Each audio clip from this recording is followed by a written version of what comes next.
स्वागत करती हूँ मैं आपका अपने चैनल अनिवा स्टडी पॉइंट में। आई होप सब अच्छे होंगे और अपने जीवन में बहुत अच्छा कर रहे होंगे और आपका दिन आज का बेस्ट हो, ऐसी मेरी कामना है। तो शुरू करते हैं आज का टॉपिक। आज का टॉपिक है डिस्कवरीज, जो कि बायोलॉजीज़ के फील्ड में हुई हैं, मतलब बायोलॉजी के फील्ड में हुई हैं। और जो ये इंपॉर्टेंट टॉपिक है गवर्नमेंट एग्जाम्स के लिए, बिकॉज ये 1 मार्क्स 2 मार्क्स में स्ट्राइक करता ही है। तो हम इस पर कुछ स्लाइड्स आपसे शेयर करने वाले हैं, जिनमें एक लिस्ट है जो आपको हेल्प करेगी गवर्नमेंट एग्जाम्स में। तो जब भी आप चाहें एक बार 2 बार इसे देख कर जाएँ।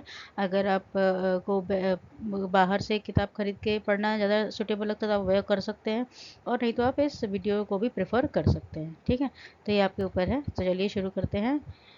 पहला स्लाइड तो देखिए, सबसे पहले जो बायोलॉजी आपको वैसे पता है कि मेजरली जब हम छोटी क्लासेस में थे तो हमें बताया गया था कि 2 ब्रांच में बढ़ जाती है, जूलॉजी और बॉटनी। 11-12 में बताया था। जूलॉजी में हम एनिमल्स की पढ़ाई करते हैं और बॉटनी में हम प्लांट्स की पढ़ाई करते हैं। ठीक है, तो अब ये जूलॉजी जो है, जू का मतलब ही एनिमल है और लॉजी का मतलब स्टडी होता है।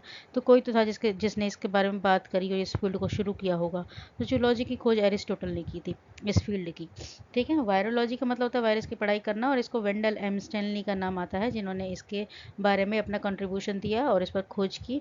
टिश्यू कल्चर, एक टिश्यू से पूरे प्लांट को उगाने की कोशिश करना, या टिश्यू को सिंथेसाइज करना इन विट्रो, ये हैरिसन ने कहा था। हैरिसन ने इसके बारे में अपना कंट्रीब्यूशन दिया है। Taxonomy, classification of organism on the basis of their kingdom, phylum, class, order, family, genus, species. तो ये टेक्सोनॉमी होती है, इसको दिया था कार्लस लिनियस ने। इन्होंने 2 किंगडम सिस्टम भी दिया था, प्लांट्स और एनिमल को भी डिवाइड किया था।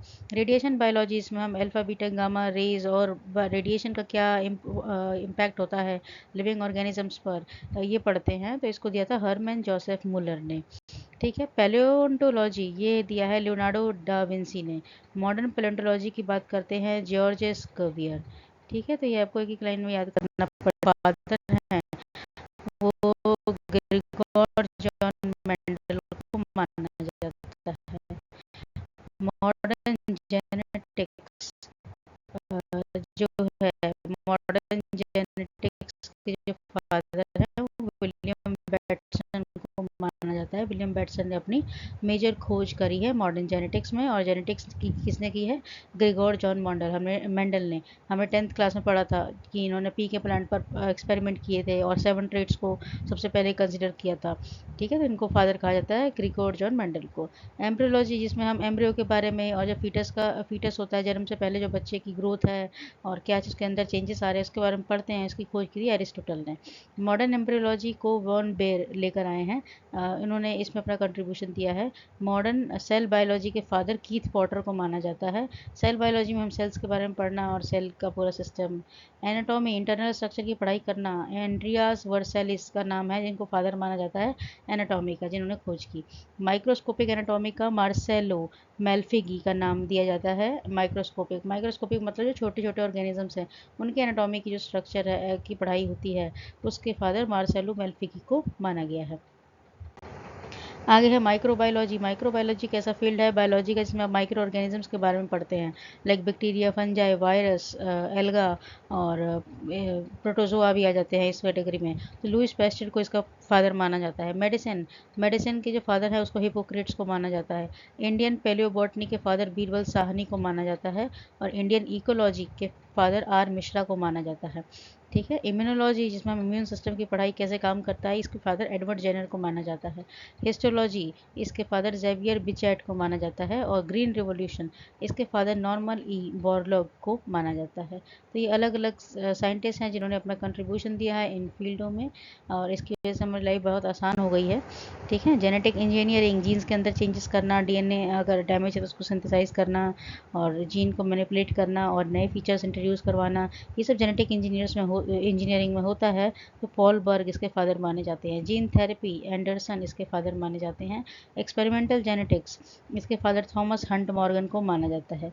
यूजेनिक्स, इसके फादर फ्रांसिस गैल्टन को माना जाता है। इथोलॉजी, कोनार्ड लॉरेंस को इसका फादर माना जाता है।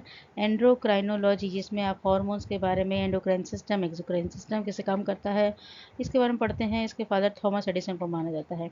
ईसीजी, इलेक्ट्रोइंसेफेलोग्राम, जिसमें जो आपकी हार्ट रेट को रिकॉर्ड करती है जो मशीन, इसके फादर इन थोवन को माना जाता है।